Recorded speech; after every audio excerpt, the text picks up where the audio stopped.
Okay guys, तो अब हम बात कर रहे हैं थर्ड टाइप का जो हमने पढ़ा है layout, that is cellular layout और ग्रुप टेक्नोलॉजी। इसको ग्रुप टेक्नोलॉजी, ग्रुप लेआउट भी बोलते हैं। ठीक है, यहां पर हम क्या करते हैं कि ये कॉम्बिनेशन है प्रोडक्ट और प्रोसेस लेआउट का। It is a combination, it is a combination. तो ये कॉम्बिनेशन है, it is a combination of product and process layout का। तो ये कॉम्बिनेशन है प्रोडक्ट और प्रोसेस लेआउट का। और अगर हम इसमें बात कर रहे हैं कॉम्बिनेशन ऑफ प्रोसेस और प्रोडक्ट लेआउट का है, अगर हम बात करें it is the combination of product and process layout, तो इसमें हम क्या करते हैं, इसमें क्लस्टरिंग, जैसे आपने सुना होगा clustering, clustering of rollers, clustering of stars, तो इस तरीके से क्लस्टरिंग ऑफ मशीन्स करते हैं।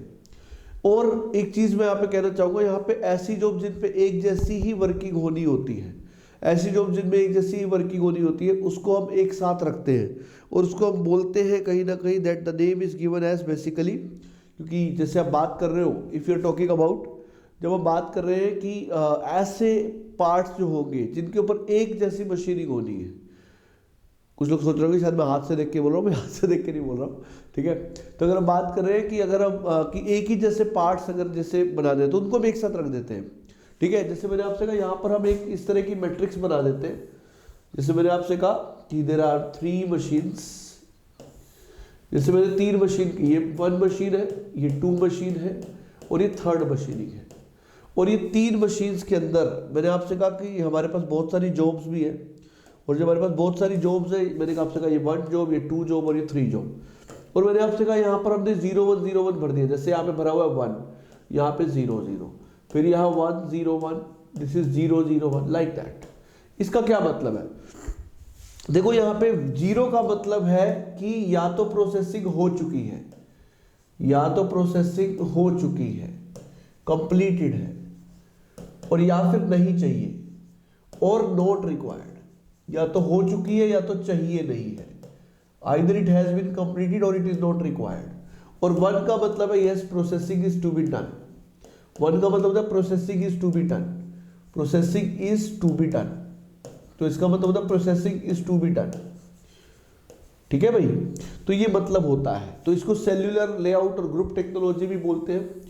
और ये बहुत ही मतलब जो है कॉम्बिनेशन है। तो कॉम्बिनेशन होने के कारण यहाँ पे सब कुछ मॉडरेट होता है, ना तो बहुत ज्यादा मास प्रोडक्शन, ना बहुत ज्यादा वैरायटी, इंटरमीडिएट, दोनों इंटरमीडिएट। इसको आप बैच प्रोडक्शन भी बोलते हो, दोनों इंटरमीडिएट है। ठीक है, ना तो यहाँ पे बहुत ज्यादा स्किल्ड लेबर चाहिए, ना ही बहुत अनस्किल्ड लेबर चाहिए, इन बिटवीन समथिंग। बट यहाँ पर माय डियर चीजें मुश्किल ज्यादा होती है। क्यों?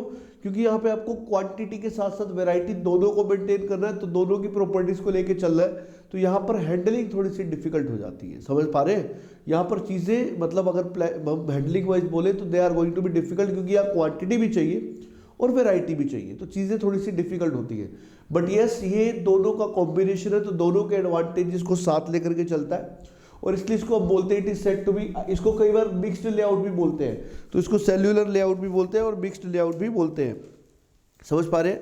और अगर हम बात करें, इसको हम बैच प्रोडक्शन भी बोलते हैं। तो मैंने आपसे कहा ये सारे नाम होते हैं। और जहां पे ऐसे पार्ट्स एक साथ रखे जाते हैं जिन पे एक जैसी प्रोसेसिंग होनी होती है, उसको बोलते हैं पार्ट फैमिली। तो पार्ट फैमिली वो ग्रुप ऑफ एलिमेंट्स होते हैं, पार्ट फैमिली वो ग्रुप ऑफ एलिमेंट्स होते हैं। Parts family is that group of element जिसके ऊपर एक ही जैसी मशीनिंग होनी होती है। It is the group of elements, it is the group of elements, it is the group of elements on which one type of machining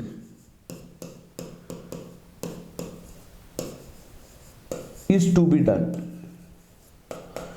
तो जिसमें एक ही तरह की मशीनिंग होनी होती है उसको हम बोलते हैं part, this is part family. ठीक है भाई, तो इस तरीके से चीजें हो रही है। अब हम लास्ट टाइप के लेआउट पे आ रहे हैं, और लास्ट टाइप का जो लेआउट है उसको हम बोलते हैं फिक्स्ड लेआउट। जब हम फिक्स्ड लेआउट की बात कर रहे हैं तो my dear fixed layout use होता है बहुत बड़े साइज के प्रोडक्ट्स के लिए, जैसे हो गया शिप बिल्डिंग, एयरक्राफ्ट इंडस्ट्री, इसी तरीके से कंस्ट्रक्शन। तो देखो अब आप जैसे आपको घर लेना है तो आप क्या करते हो भाई, एक जगह लेते हो, वहां घर बनवाते हो। कभी ऐसा थोड़ी हुआ किसी फैक्ट्री वाले के पास गए, भाई मेरे को इतने बाय इतने का एक घर दे दो, वो आपको देगा नहीं। भाई घर तो जहाँ बनाना होता है वहां पे सारी मशीनरी जाती है और वहाँ बनाया जाता है। बड़े साइज के प्रोडक्ट्स हैं, वो शिप है, बड़े साइज का प्रोडक्ट है। तो ऐसा नहीं कि शिप बनवाई और लेके चले गए, नहीं, शिप बिल्डिंग जहाँ पे जाएगी वही सारी मशीनरी जाएगी जहाँ बनना होगा। Is similar with the aircraft industry. So guys ship ये जो होता है ये इसको फिक्स्ड लेआउट बोलते हैं, ठीक है। तो ये 4 तरह के प्लांट लेआउट होते हैं और हमने प्लांट लेआउट वाला चैप्टर कंप्लीट कर लिया है। तो ये सारी तरह के लेआउट से थोड़ा सा मैं आपको एक ब्रीफ कर रहा हूँ। सबसे पहला लेआउट हमने पढ़ा था प्रोडक्ट लेआउट। प्रोडक्ट लेआउट में एक प्रोडक्ट के हिसाब से मशीनिंग होती है, तो ये महंगा होता है but at the same time mass production के लिए अच्छा है, पर वेराइटी इसमें आपको कम मिलती है, खर्चा ज़्यादा आएगा, ये ऑब्वियस है, क्योंकि और वैरायटी कम है, मास प्रोडक्शन है, ये सारी चीज़ें हैं। एक मशीन खराब हो गई तो पूरा काम रुक जाएगा, शिथिल पड़ जाएगा सिस्टम। दूसरा होता है प्रोसेस लेआउट। प्रोसेस लेआउट में एक जैसी सारी मशीन्स को एक साथ रखते हैं, प्रोडक्ट आगे पीछे कहीं भी आते जाते रहते हैं, जबकि प्रोडक्ट लेआउट में प्रोडक्ट सिर्फ फॉरवर्ड डायरेक्शन में चलता है। तो माय डियर प्रोसेस लेआउट में एक जैसे प्रोसेस वाली सारी मशीन्स एक साथ है, तो यहाँ पर मशीन्स को एक साथ रखा जाता है, लेथ सारी इकट्ठी, ड्रिलिंग सारी इकट्ठी, ग्राइंडिंग सारी इकट्ठी, मिलिंग सारी इकट्ठी। तो मास प्रोडक्शन के लिए अच्छा नहीं है, वर्क इन प्रोसेस इन्वेंट्री ज़्यादा होती है। प्रोडक्ट लेआउट में वर्क इन प्रोसेस इन्वेंट्री कम होती है। तो प्रोसेसिंग जो है, हैंडलिंग जो है वो आसान होती है प्रोडक्ट में और मुश्किल होती है प्रोसेस में, ठीक है। प्रोसेस को फंक्शनल लेआउट भी बोलते हैं और जॉब प्रोडक्शन भी बोलते हैं, ठीक है। प्रोडक्ट लेआउट जो है वो मास प्रोडक्शन के लिए अच्छी है, तो ये जो है प्रोसेस लेआउट वो वैरायटी के लिए अच्छी है। बैच प्रोडक्शन या फिर सेल्यूलर टेक्नोलॉजी दोनों का कॉम्बिनेशन है, वो दोनों को इंटरमीडिएट लेती है, दोनों पे ना वो मास है ना वैरायटी, वो इंटरमीडिएट है, सब कुछ बीच का मिलता है वहाँ पर, ठीक है। और लास्ट वाली होती है फिक्स्ड लेआउट, जो बहुत बड़े साइज के प्रोडक्ट्स के लिए बनती है। ये हमारा प्लांट लेआउट है गाइस। तो एमआरपी जो हमने पढ़ा है उसमें बहुत इंपॉर्टेंट क्वेश्चन मैंने बताया था प्रोडक्ट स्ट्रक्चर से आते हैं। इस पर कोई खास क्वेश्चन आए नहीं है, पर फिर भी हमें पढ़ने हैं, क्योंकि कभी कभी आगे आने वाले समय में आ सकते हैं। क्योंकि ऐसा है कि पहले मेंशन नहीं थी बहुत सारी चीज़ें, अब लीन मैन्युफैक्चरिंग को मेंशन किया है, तो ऑब्वियसली क्वेश्चन पढ़ते हम पहले भी थे। अब हम लीन मैन्युफैक्चरिंग का डिस्कशन करने जा रहे हैं। चलिए देखते हैं व्हाट इज लीन मैन्युफैक्चरिंग। तो देखते हैं बहुत डिटेल वर्जन लीन मैन्युफैक्चरिंग क्या होता है। चलिए बढ़ते हैं आगे। Yes guys, so now we are going to start lean manufacturing. तो हम लीन मैन्युफैक्चरिंग देखने जा रहे हैं, तो चलिए नेक्स्ट स्लाइड पर ही देखते हैं। लीन मैन्युफैक्चरिंग नया टॉपिक ऐड हुआ है, बहुत बहुत ध्यान से सुनेंगे। लीन मैन्युफैक्चरिंग, क्योंकि नया वर्ड है तो इस पे प्रॉपर नोट्स देने के लिए मैं पहले लिखूंगा, मतलब उसके बाद ही आपको समझाऊंगा, ताकि आप अगर रुक के नोट भी करना चाहें तो आप बहुत आराम से कर पाएं, ठीक है। तो लीन मैन्युफैक्चरिंग का मतलब होता है eliminate waste, to eliminate waste, eliminate waste and improve productivity, improve productivity।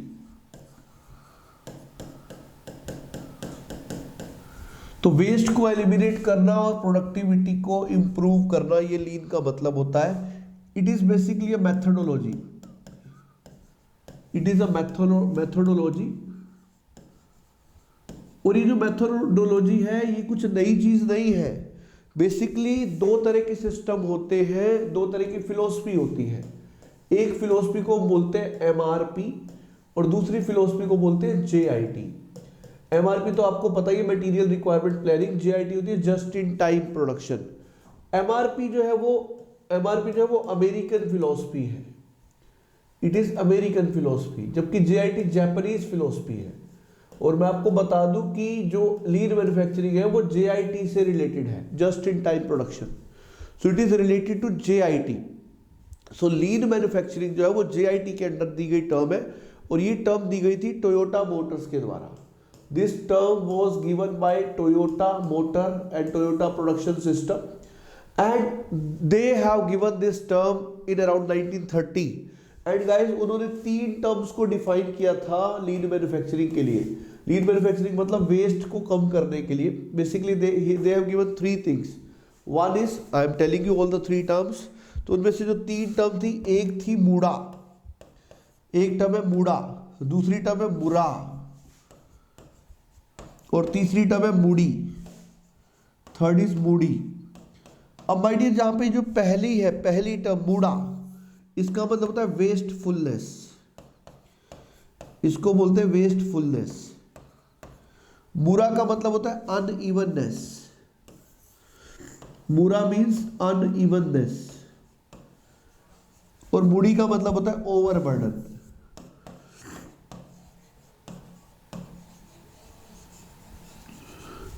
तो ये 3 टर्म है, वेस्टफुलनेस, अनइवननेस और ओवरबर्डन।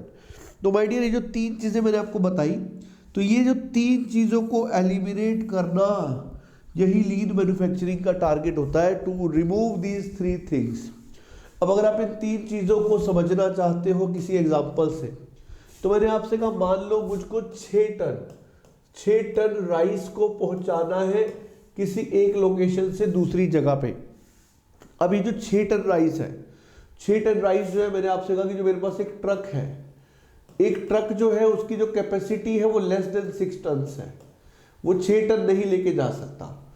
तो अगर तो आप एक ट्रक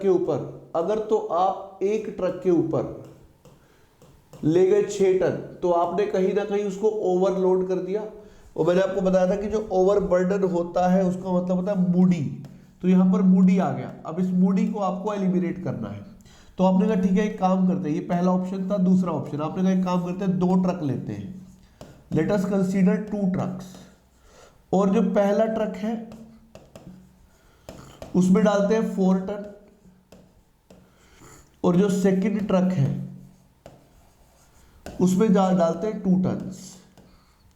अगर आपने ऐसा कर दिया तो अब आपने ओवरबर्डन तो रिमूव कर दिया, बट अब अनइवननेस आ गई। Now it is unevenness. और जब आप अनइवननेस की बात कर रहे हो, तो अनइवननेस की अगर हम बात कर रहे हैं तो it is nothing but mura, it is nothing but mura. And the third thing is, हमारे पास 2 ट्रक है, वी आर हैविंग 2 ट्रक्स, और इन 2 ट्रक्स के अंदर हमने दोनों में 3-3 टन भेज दिया, दोनों में 3-3 टन। तो जब हमने दोनों में 3-3 टन किया तो ना तो कोई अनइवननेस आई और ना ही ओवरबर्डन हुआ। तो आपने एलिमिनेट कर दिया मूडी को भी और मूरा को भी। और यहाँ पर मूडा बाय चांस था ही नहीं, है ना। मूडा क्या होता है, वेस्टफुलनेस, वो था ही नहीं। तो मैंने आपसे कहा इस तरीके से ये चीज़ें रिमूव की जाती है। और ये तीनों चीज़ें जो आती हैं, दे कम्स अंडर द, इनको रिमूव करना, एलिमिनेट करना, यही लीन मैन्युफैक्चरिंग के अंदर आता है। तो मैं अगर आप चाह रहे हो तो एक बार डेफिनेशन लिख देता हूँ, इफ़ यू वांट। तो माय डियर अगर हम बात कर रहे हैं डेफिनेशन की, तो आप ऐसे लिखते हो that lean manufacturing it is basically a methodology, it is basically a methodology, it is a methodology to eliminate, it is a methodology to eliminate or reduce the waste, or reduce waste in a production system, waste in a production system।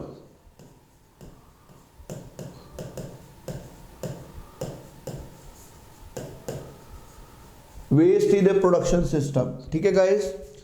and that is without sacrificing the productivity, that is without sacrificing the productivity,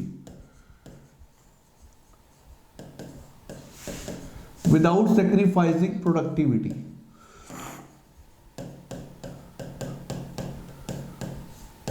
okay guys, so without sacrificing the productivity.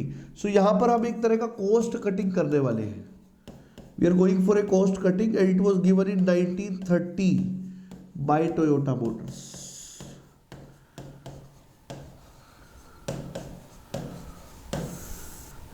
ठीक है भाई, ये होती है lean manufacturing. और लीन manufacturing कोई बहुत बड़ा टॉपिक नहीं है, छोटा सा ही टॉपिक है। तो इन 3 चीज़ों को मेन जो आपको जानना था, ये 3 चीज़ें थी, बूढ़ा, बुरा और बुरी।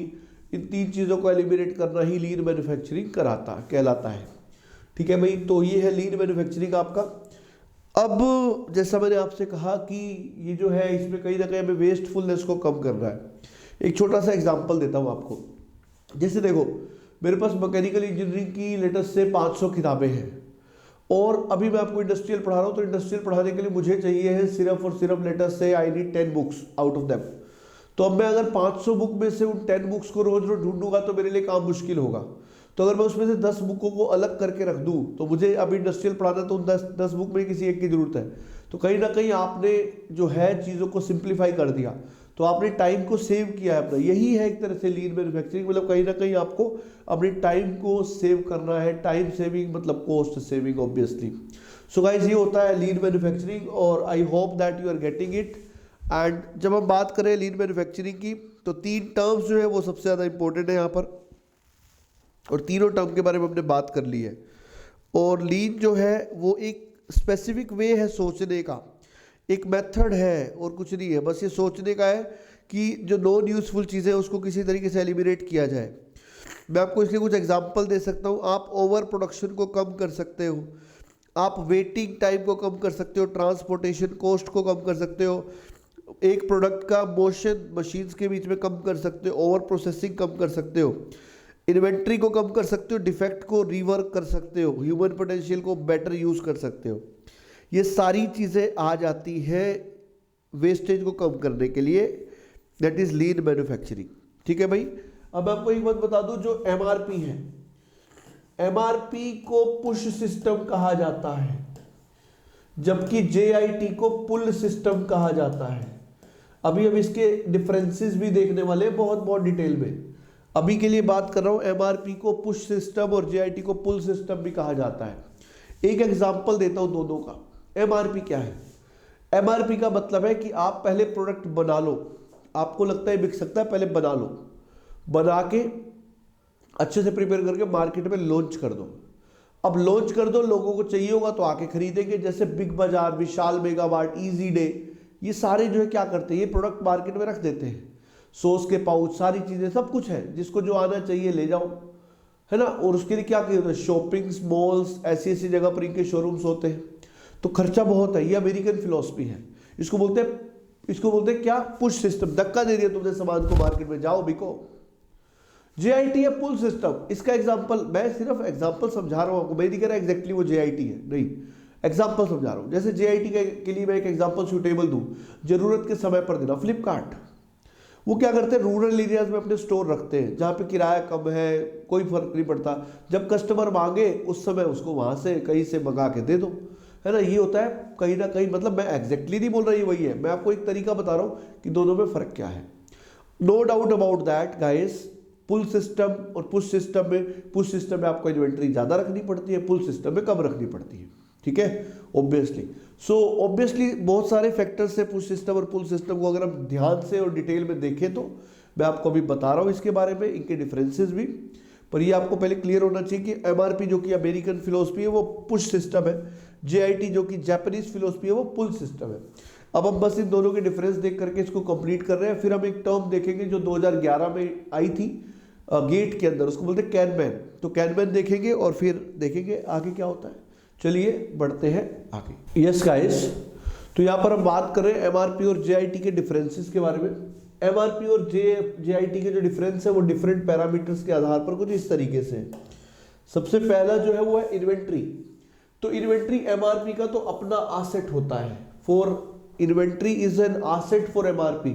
रखना जरूरी है क्योंकि आप सिस्टम में मार्केट में प्रोडक्ट फेंक रहे हो, कस्टमर आके खरीद के जाएंगे तो आपको रखना पड़ेगा इन्वेंट्री। यहाँ पर लायबिलिटी है इन्वेंट्री। भैया जब हम डिमांड आने पे बना रहे हैं तो इन्वेंट्री क्यों रख रहे हैं? Inventory is a kind of liability है। वेंडर्स यहाँ पे कॉम्पिटिटिव एनवायरनमेंट में होते हैं अगर हम बात कर रहे हैं एमआरपी के अंदर, जबकि यहाँ पे अच्छे रिलेशन, क्योंकि जस्ट इन टाइम जब जरूरत पड़े उस पर आप काम करते हो तो आपको यहाँ पे रिलेशन थोड़े से अच्छे रखने होते हैं। लोड साइज की बात करूँ तो यहाँ पर डेफिनेटली अच्छे लोड साइज होते हैं क्योंकि बाद में यूज करने के लिए रखना होता है या इमीडिएट यूज के लिए होता है। तो यहाँ पर सेफ्टी स्टॉक की जरूरत नहीं है, जबकि यहाँ सेफ्टी स्टॉक की जरूरत है। यहाँ टॉलरेंस होती है क्वालिटी में, यहाँ कोई टॉलरेंस नहीं है, यहाँ जीरो टॉलरेंस पॉलिसी होती है। यहाँ पे जो इंफॉर्मेशन प्रोसेसिंग सिस्टम होता है वो कॉम्प्यूटेशनल होता है एमआरपी के अंदर, जबकि जेआईटी के अंदर कैनमैन सिस्टम यूज होता है। तो अब बस हम कैनमैन का थोड़ा सा डिस्कशन करेंगे अगले 5 मिनट के अंदर, और कैनमैन के डिस्कशन के साथ ही हमारा ये टॉपिक जो है वो कंप्लीट हो जाएगा, पूरा का पूरा लीन मैन्युफैक्चरिंग सिस्टम। और इसके बाद हम एक छोटा सा प्रैक्टिस सेशन रखेंगे जिसमें सारे जो भी टॉपिक्स हैं, चाहे वो MRP, JIT या फिर लाइन बैलेंसिंग, सीक्वेंसिंग, जो भी ये टॉपिक्स हैं, इन सब के क्वेश्चंस होंगे उसमें। ठीक है, चलिए तो बढ़ते हैं आगे, देखते हैं कैनमैन क्या है। चलिए देखते हैं गाइस कैनमैन क्या है।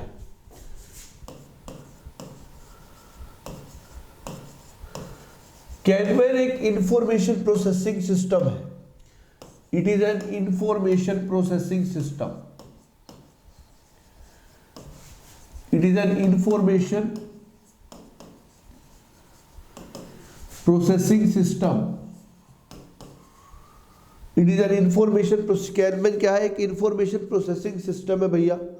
और ये जो इंफॉर्मेशन प्रोसेसिंग सिस्टम है इसको हम यूज करते हैं JIT के अंदर। और JIT क्या होता है? Just in time production. Just in time production. और जैसा मैंने कहा कि यहाँ पे कैन का मतलब होता है कार्ड, मैन का मतलब होता है सिग्नल। तो यहाँ पे हम एक कार्ड के ऊपर लिख करके भेजते हैं, वो जो सिग्नल का काम करता है। जैसे मैंने आपसे कहा ये मेरा एक सिस्टम है और इस सिस्टम के अंदर कुछ कंटेनर मेरे पास है। दिस इज अ कंटेनर, ये कंटेनर है और इसकी कैपेसिटी कुछ CA है। CA is the capacity of container. अब मैंने आपसे कहा कि यहां से ये जो कंटेनर है ये यहां जाएगा, है ना। इस कंटेनर में कुछ सामान है ना, लेटेस्ट इसके अंदर कुछ सामान है, तो उस सामान को अनलोड कराना है मुझको। तो यहां पर जो यूज होगा उसको C कैनमैन बोलते हैं, कन्वेयर कैनमैन।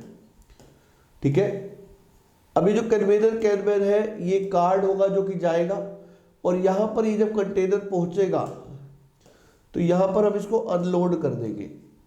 अब अनलोड करने के बाद ऑब्वियस सी बात है आप इसको दोबारा लोड कराने के लिए भेज रहे हो, तो P कैनमैन, प्रोडक्शन कैनमैन भेजोगे। प्रोडक्शन कैनमैन में जो कार्ड होगा उसमें आपको कितनी यूनिट चाहिए उसके बारे में मेंशन होगा, तो इसको बोलते हैं P कैनमैन। तो दो तरह का कैनमैन होता है, एक P कैनमैन, एक C kanban. C is conveyor kanban, P is production kanban. ठीक है, conveyor and production, conveyor and production kanban. ठीक है, तो अनलोडिंग के लिए आप C कैनमैन यूज करोगे और लोडिंग के लिए प्रोडक्शन कैनमैन यूज करोगे। और मैं आपको बता दूं जो maximum demand during lead time होती है वो होती है K इंटू CA।